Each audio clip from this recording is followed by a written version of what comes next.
Artificial intelligence is taking the world by storm. In the past few weeks, we've seen AI tools that can do amazing things like generate an image from text, write essays, and even pass the US medical licensing exam. So with these incredible capabilities and all the talks of AI being the future, I started to wonder if a tool like OpenAI's ChatGPT could help a believer in their spiritual walk. Can AI actually help you grow spiritually?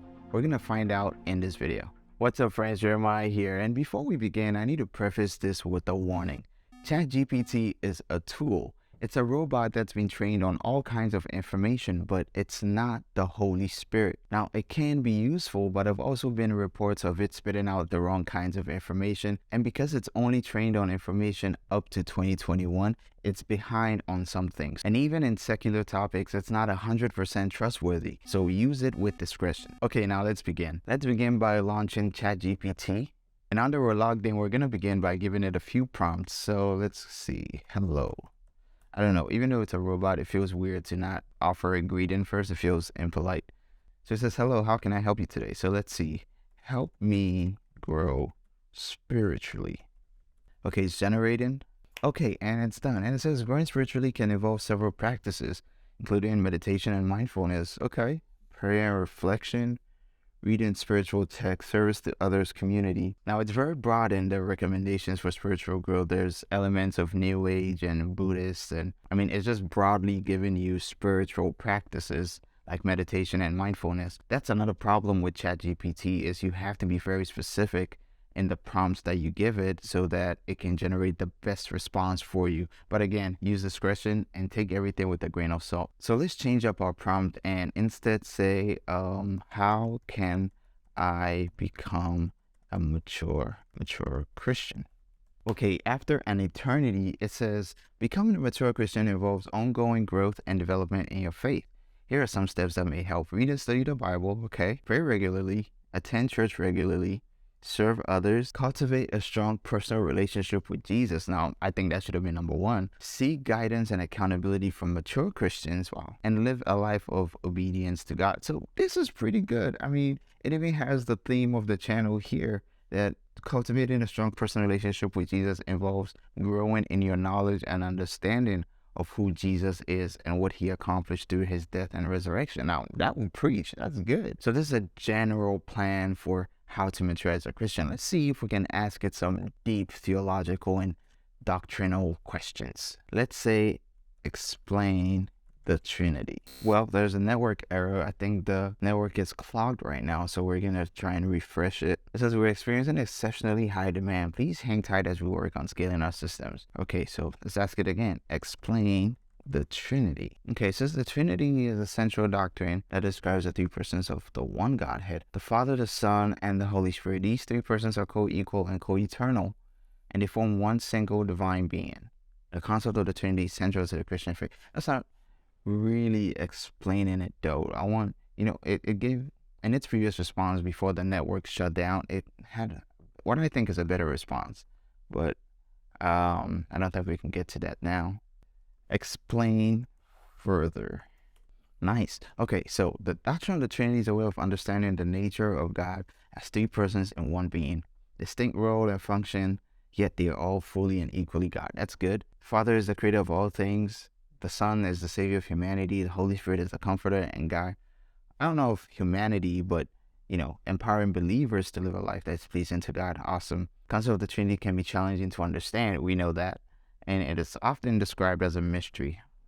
Yeah, this is pretty good. I took a few prompts, but now let's see, explain Calvinism.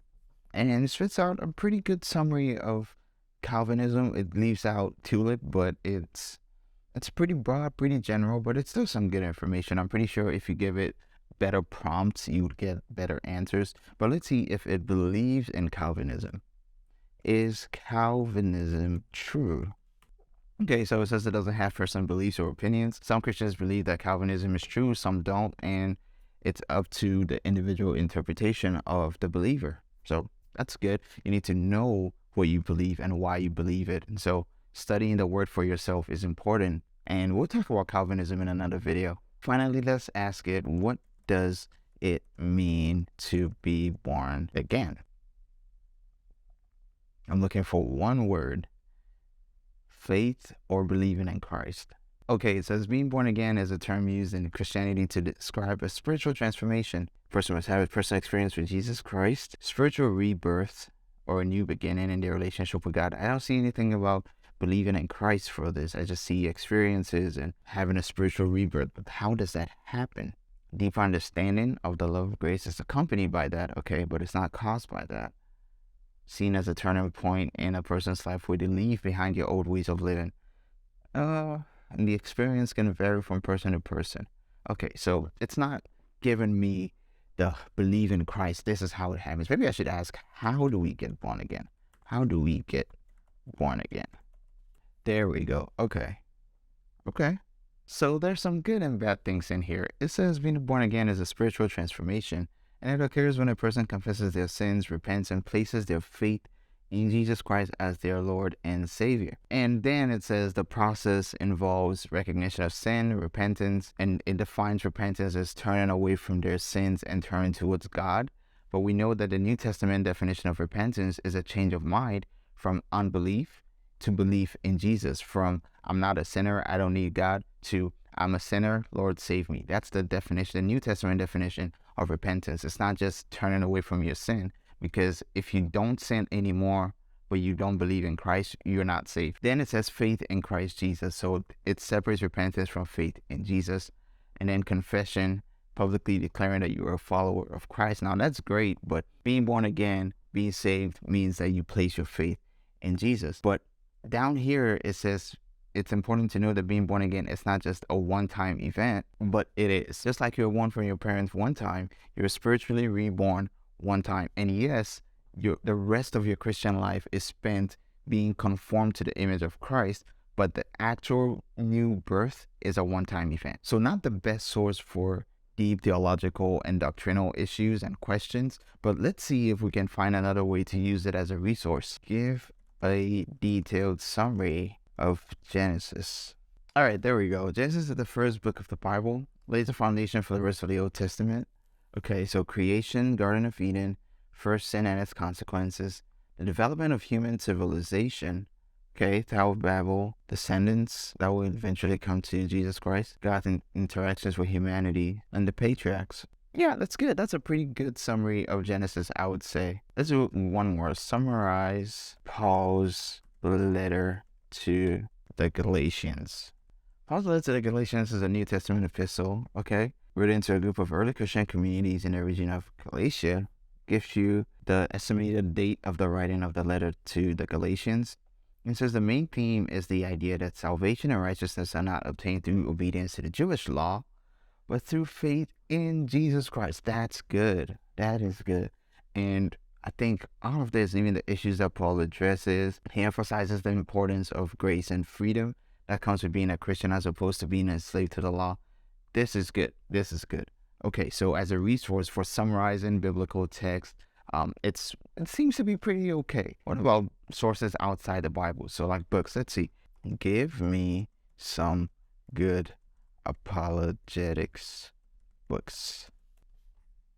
And it spits out a list of 10 good apologetics books. I'm sure you can specify 50 or 500, however many books you want, however many resources you want on a specific topic. You could ask it to give you a list and it will do that. So after all this, I would say that yes, ChatGPT can help you grow spiritually, but you have to know how to use it. I think from this brief interaction, it's safe to conclude that you can use it as a resource for summarizing biblical text or finding out some information outside the Bible. But for theological questions and things relating to the central doctrines of the Christian faith, although you can get a general summary, you may not get the truth. You might get a combination of different beliefs from Catholics and Methodists and Pentecostals, and everything is just combined. So be careful what you ask it and use it in the right way. But remember, it's a tool. It's just like any other tool that you use to help you understand the scriptures, but it's still in the works. It's still in infancy.